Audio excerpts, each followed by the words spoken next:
If you want people turning to you and saying, how is it possible you have the highest retention, that nobody wants to leave your team?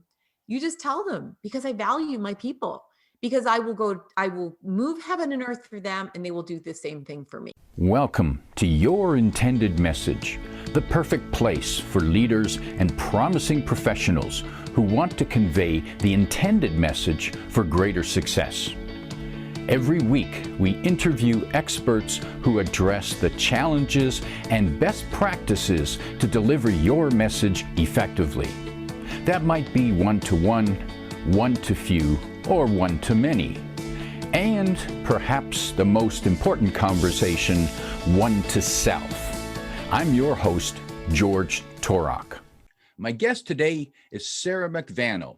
Here's 3 facts I think that you should know about Sarah.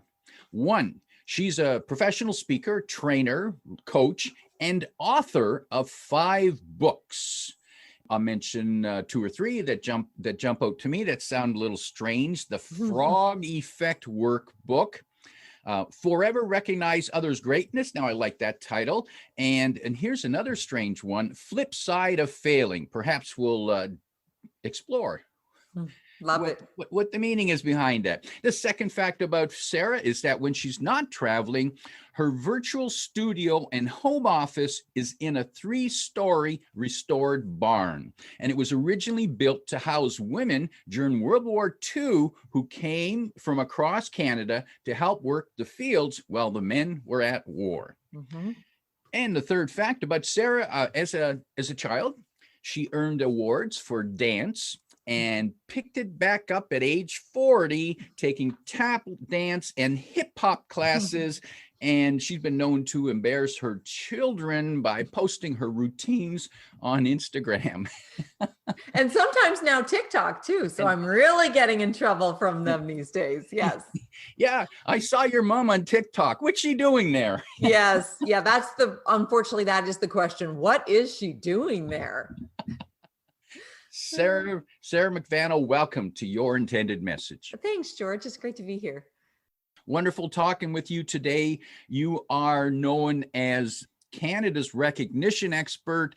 Some call you the Chief Recognition Officer for your organization and perhaps the clients that you work with. Mm-hmm. What does it mean to recognize others? What's the point?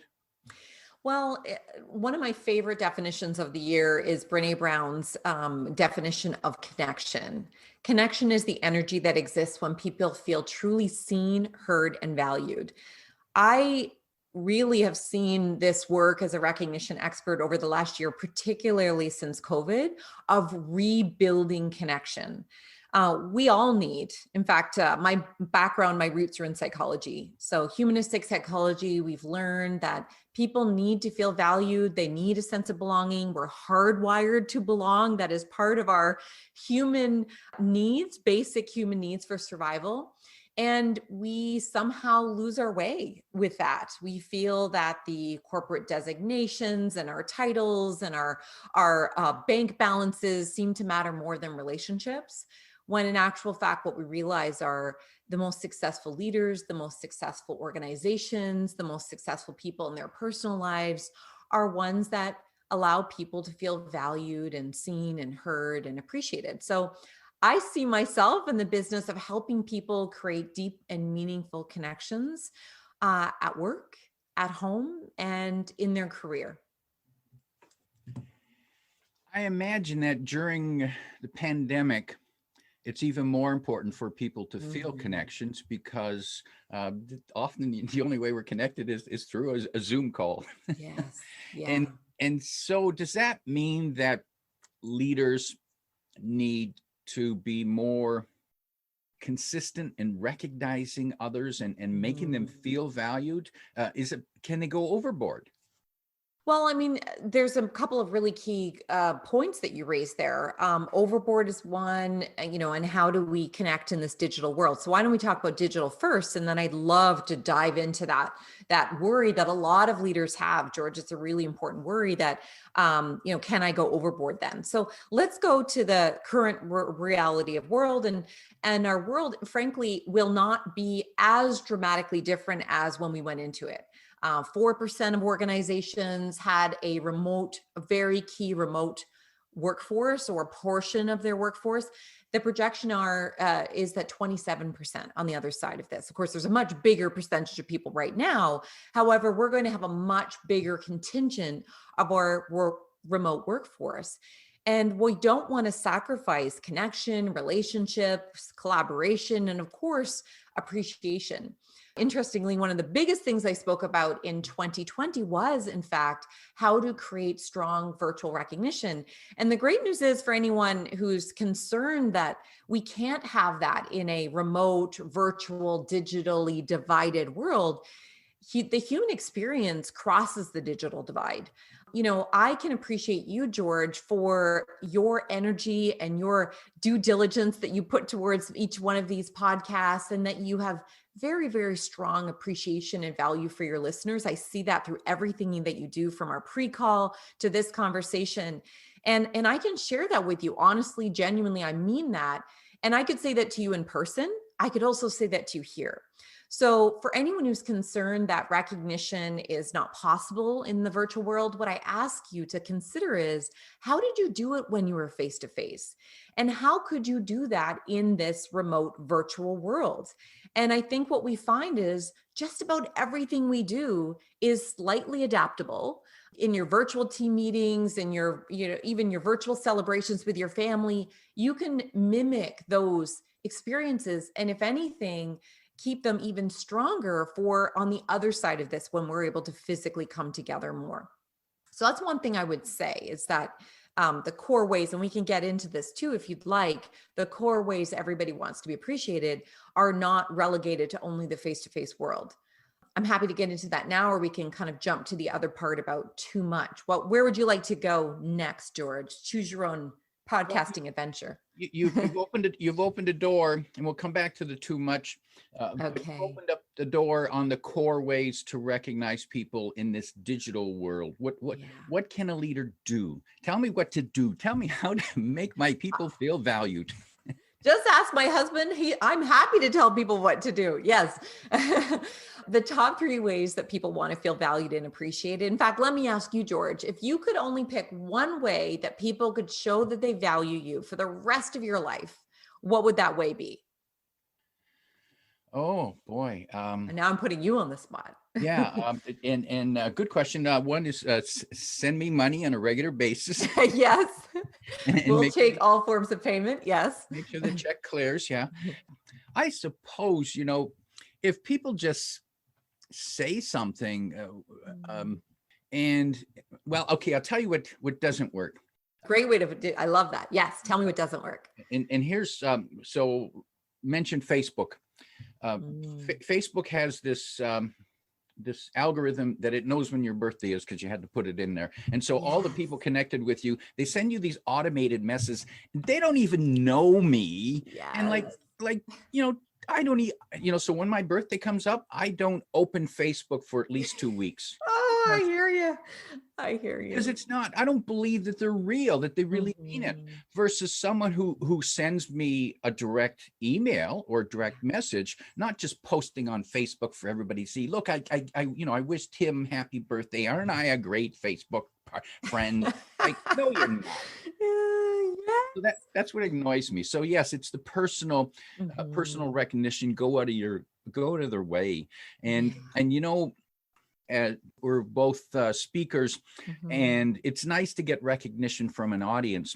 But what is what I really treasure is when I get a handwritten note from an individual who got something of value and tell me that. Those I still treasure. I keep them. I have them in a shoebox, and because they're handwritten, they're mailed. I just got one yesterday. Yes. And Absolutely. so that's somebody who actually, went out of the norm, didn't just, send off a quick email, like, which takes no effort at all. So that's what. Absolutely. Preach, George, preach. Yes, absolutely. Top 3 ways. And this will just reinforce everything that you shared. So see, we're all recognition experts because we know the way. We just think that it's more complicated than how it is. So yes, number 1 way, 95% of people say, just tell me thank you. Make sure it's sincere. If it's culturally appropriate, look me in the eye. You can do that digitally. You could do that face to face. Look me in the eye and tell me thank you. Number 2, 92% of people say, make it personalized specific. I don't care what the medium is. It's like if somebody sends you that Facebook message for your birthday, that's generic. But if it is, do you remember the time in grade 8 when we went and played hooky on your birthday? Oh my God, I always think about you. We're so young. Now that would be worth, right? Wouldn't you love that? Personalized and specific. And then number 3, to your point, a written thank you. 88% of people say a written thank you. Now, I'm happy to share for you to put in the show notes. I've actually found an app that I can create quote, handwritten thank you notes by typing it into my phone, but customizing the card so that even when I'm not physically able to see people, and maybe even the mail's a little bit slower, no offense to our, postal services, but it's a little slow with all of the parcels and online ordering we're doing. I can send it to somebody's home. It get printed in their country. So it gets to them even faster than probably I'd be able to get it from my home with a great big fat stamp on it. So those are the 3 ways. And to your point, what doesn't work is generic blanket messages, whether it be on a Facebook wall or an email to all staff. I'll tell you, my husband and I had we had a huge laugh. It was apparently Employee Appreciation Day a couple of weeks ago. My husband's a teacher. He's had to work very hard to adjust. He's completely rebuilt his programs. He's teaching from home. He loves being in front of the classroom. And so this has been a huge shift for him. And he's also 17 years into his teaching career. So this is a very new thing for him. And he's worked so hard. Well, what was the staff appreciation? It was the exact same message as he received the year before, It was sent out at the exact same time. And the only difference is my husband and I joke, there's one line that they change every year. Insert crisis here. So last year it was the strike. This year it's COVID. Mark's like, I wonder what the crisis is. And he messaged a few of his colleagues. Because of course he's married to a recognition expert. So we talk about this all the time. Recognition is kind of our cultural pulse in our house as to how well things are going. If things are stressed, we double down on recognition. That's sort of the relationship currency that we use. So it always occurs to us. We notice, the kids notice when they're not recognized and valued by their teachers. They don't put up with relationships where they don't feel valued. And so my husband and I were having this conversation and he said, okay, Sarah, as long as you take off which school board I work for, it would be really funny in a keynote to transpose each of these messages and just change the date. And I thought, yeah, you know what? That makes a really good point because a lot of organizations and leaders think if I just say, hey, great job, George. Thanks so much for, coming in every day. Great. Now I've done it. I've appreciated my people. No. Well, that may work the first time. If it's not personalized and specific, it is not going to work time after time. And the great news is, what we just talked about, a thank you, a brief personalized specific message in any form, a thank you card, they take virtually no time and they cost nothing or next to nothing. I don't know. I think it's not an unreasonable ask for people to lean into recognition. What do you think, George? I agree that we need to be recognized. And I remember when I started in the workforce eons ago, the company would recognize you after 25 years of service. You'd get a watch. Just hold on for the 25. You're almost there. Yes. Yeah. And you'd get that, annual a review where they'd recognize you by giving you a small bump in your in your Mhm. salary usually. And so that was how they recognize you. So leaders have certainly had to go through Mhm. a massive change to recognize people on a regular basis. Mhm. And and I think that little bits of recognition are stronger than one great big celebration every 3 years. Yeah, absolutely. You can't outsource humanity. If you want your people to be loyal to you, your organization, you as a leader, as you and I'm sure have seen countless studies, the number one reason people provide in exit interviews for why they've left a job or an organization or even an industry is their boss, who they report to, or a series of not so great bosses. So if we want to retain great people, if we want to engage their hearts, that they don't just show up on the job retired, and we want to have them engage in continuous improvement, and frankly also to reinforce what we're doing well too, because what we get appreciated for and what we appreciate in others is what rises to the surface of what is most important. So to, what I jokingly say to organizations is that if you have outsourced recognition to an external vendor or even to the HR department, as wonderful and human as all of those beautiful HR professionals are, they can't recognize the entire organization. And when they try to do it, it is a blanket, broad, corporate based initiative. So there has to be an and there. I'm not saying pull away those long service events, because imagine if you got to year 24 and you're like, okay, I've almost got that really nice watch and that really great dinner, and they yank it. You're like, wait a minute, I am almost at the pinnacle. And at the same time, how would you know that you are on the right track if the only way you are validated is you got a bonus? Well, then that becomes part of your expectation.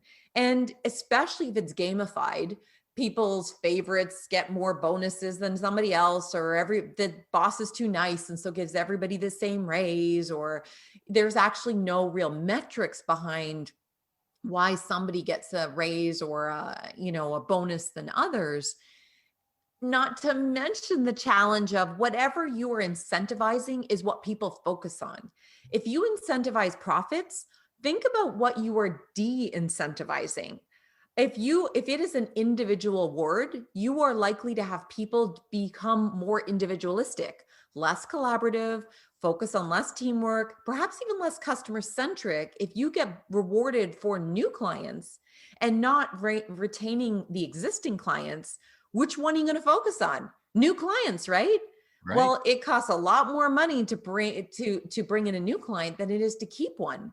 So organizations, if you do have significant investment of time, money, energy, and even policy, and that you don't feel there's an appetite to change it, you may be able to make tweaks within your program.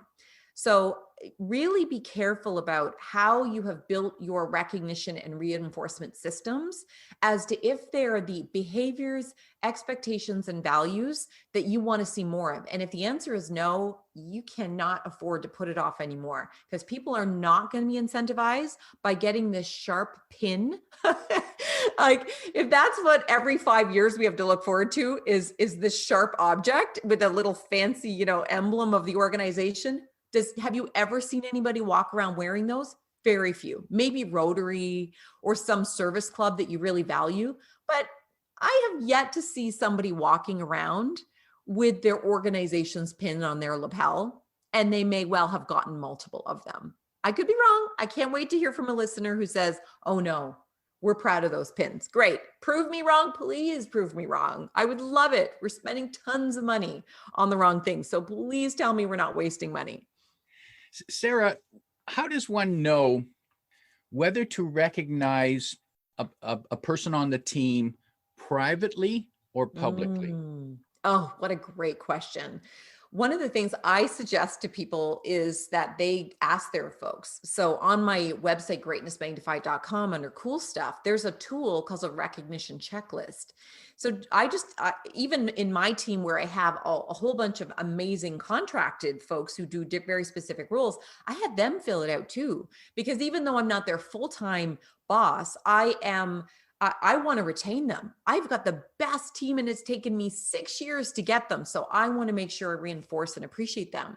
So I ask questions like on that tool, and you could use it. Anybody listening could use it. Do you prefer private, public recognition? And on a scale of 1 to 5. So I may be a 4 on public recognition, but I'm a 5 on, let's say, team celebration, and I'm a 1 on individual appreciation. So it allows you to see on a scale of 1 to 5, multiple dimensions of recognition: public, private, individualistic, team, celebratory, quiet. And at the bottom, it asks some kind of quirky questions, such as, do you drink coffee and tea, and what do you keep in it? What's your favorite pizza topping? What's your favorite restaurant? Because a lot of organizations do great things for employees. During COVID, they would send coffee to people's houses during the staff meeting, or, they would send a pizza home to people's houses to say, thanks for working late. And not a lot of people, but, some people. And even a gift certificate. Wouldn't you rather receive a gift certificate to your favorite restaurant than just a generic, everybody gets Harvey's gift cards? Well, what if you're vegan and you have no Harvey's within 100-kilometer radius?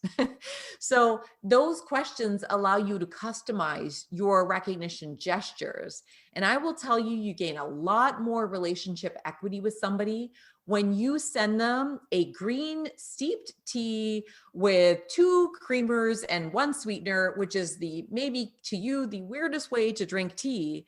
But if that is the way somebody exactly likes it, and then I send yours exactly how you like it, we all get the most delicious tea or coffee that we want.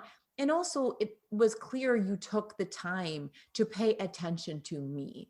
It's a small gesture, but it starts with asking the question that you asked me, George: how do people want to be appreciated? And it is not hard to figure it out. Ask people, they will tell you. Here's a little example. My videographer, who's completely set up my virtual speaking studio from the ground up, and she's there running tech on all of my live events. And she also captures video and she turns it around really quickly. Well, things were all falling apart. And I said, hey, it's Friday afternoon. Do you think that we've had a lot of events this week? Can I just give you a beer? And she said, oh yeah, I love beer. I had no idea she liked beer. We worked together 2 years. So I went and brought one up from the basement. Don't ask me, George, why I have beers in my barn. Anyway, so I brought her one, and it totally relaxed the atmosphere. So this weekend I went out, and I live in wine country. So we went and bought all kinds of craft beer. And she also told me, and I love red wine. So right downstairs, I hope she doesn't listen to this before I give it to her. We have 6 bottles of the best red wine I could find from my favorite wineries. I dragged my daughter around, questionable choice, perhaps 15 years old, went to all these wineries with me.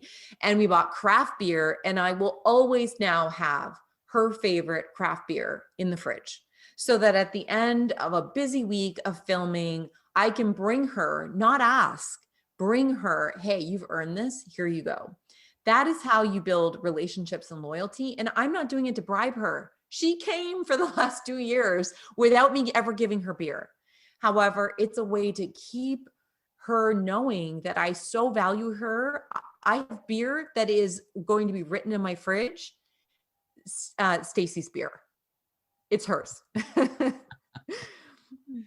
Sarah, now you have that, you mentioned that recognition survey at your site, and the site is greatnessmagnified.com, and the survey is at /cool stuff.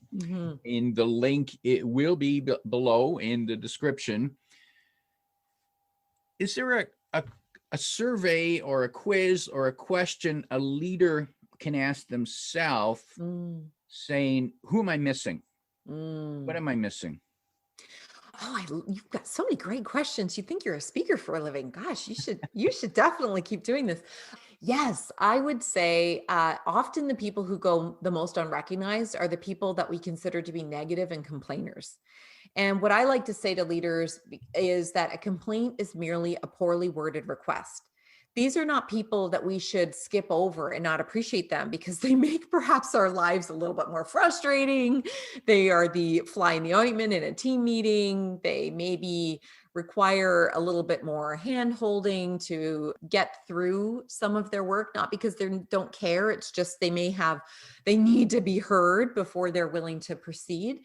And so what is their greatness that's sitting there? How are their strengths, skills, needs being expressed in a less resourceful way by it being through a complaint, when actually that may be the exact window into what they most value? So let's say you and I work together and you're complaining about how it's unfair that some of the people aren't pulling their weight, and I and Jenna and Larry all have to pick up the slack. Maybe what I need to do is appreciate that they value fairness. They value hard work. They value quality work. So rather than say, listen, we're all a team here. They obviously know they're a team. They want to work well as a team. I might instead say, you really value quality and you work very hard. And I want to know, I appreciate that. What specifically do you think that we could do in the team to help build a culture of quality? What do you think we can do? And if they still carry on about, oh, you need to fire this person and you need to, well, that's not a solution for tomorrow. I bet you any money we can put our heads together and find out how we can do more of X. And by the way, I just want you to know, I so appreciate, and then make it specific what you appreciate related to whatever it is they're complaining about. So if they are your hardest worker and they are your biggest complainer, then appreciate what you want to see more of. Appreciate their hard work, appreciate their output, appreciate their constant suggestions. We see it as negativity and complaining. Maybe it's that they're constantly trying to improve things. Acknowledge and recognize the things you want to see more of. And that will, for leaders, if you're not sure what to appreciate, it's the things people are the loudest about, the most excited about, the most negative about, the most impassioned that they keep bringing it up, whether it's really extreme, positive or negative. If it keeps showing up in their agenda items they want on the list or topics that they feel are important, it's because it's important to them. And the more we see them as a unique individual that deserves for those things to be understood by you, the more likely we can find a way to acknowledge it. So leaders got a lot of work to do to build the team and keep everyone involved. They can't simply just show up and have one meeting after another anymore, can they? Well, it's true. And the good news is, George, it seems like it's a lot of work at first. However, think about on the back end, what leaders are spending their time doing, trying to course correct change initiatives that have gone south. 70% of change initiatives fail completely or fail to achieve results. There's probably a lot of lack of recognition, checking in, making sure people are aligned in the right roles. We can course correct that. Retention and turnover is a huge issue. It costs 2.5 times somebody's salary to replace them, not to mention the burden on mentors and preceptors and coaches, or the money that you have to spend in an onboarding coach, of which I am one, so I know how much it costs. So if you want to retain great people, they'll feel valued. If you want to have a culture of collaboration and continuous improvement where they find the cost savings, the customer retention strategies, the new innovative program or process, we need to value people and make sure that they feel that their ideas and their solutions have a place, they're heard, we can act upon them. Not that we act on everything that people suggest. However, think about how many great ideas get missed because somebody's told themselves a story that, you know what, I don't think anybody cares to listen. I might as well just keep it to myself. Or I'll find somewhere else that values my opinion more than this place. So for those leaders who are listening, who feel, I just don't have the time for this, what I would suggest is, you don't have the time not to do this. I thank you a little bit of mental energy and cognitive bandwidth to think about, what am I missing here? How can I keep people? How can I engage this person more? Because I know they're really good at this. Why are they not putting in the energy that they could be? There is something underlying it. And if we see it as that way, if we see it as this is going to save us money, save you leader stress and pain, it's going to actually also reduce the liability and the litigation to your organization. If you have people who are shutting down and quiet and behaving in a small way, it could be because they're being bullied. There's workplace incivility. You're setting yourself up for lawsuits, not to mention the cost of turnover. So know that this energy, this effort is worth it. And the great news is people are loyal to you for so much longer. If you want people turning to you and saying, how is it possible you have the highest retention, that nobody wants to leave your team? You just tell them, because I value my people, because I will move heaven and earth for them, and they will do the same thing for me. And I don't know of a single organization, I don't know a single team, leader, or individual where recognition is not at the center of that belief that we will go to the ends of the earth. We will do whatever it takes to make this work. Recognition is foundational in all of that.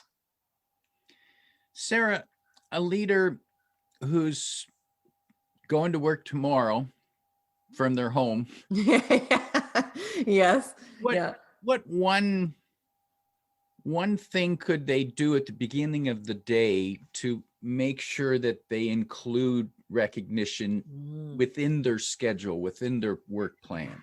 I love that. Yeah, that great question, because that's related to habit stacking. What we know about what makes habits successful is attach a new behavior to one that already exists. So if, let's say, the first thing you do is you turn on your light, and then an act of recognition. If it's opening your inbox before you answer something in your inbox, team recognition with it. So for those of you who use Slack, Trello, some other project management tool, you can create, using the Butler, you can create a repeating reminder. So every day it automatically puts a reminder in your calendar. You can put that same thing in your own schedule, your own calendar, whether it be every day, every Friday. You could be Thankful Thursday. So block it in your calendar. That app I was telling you about, that will make sure we put in the show notes.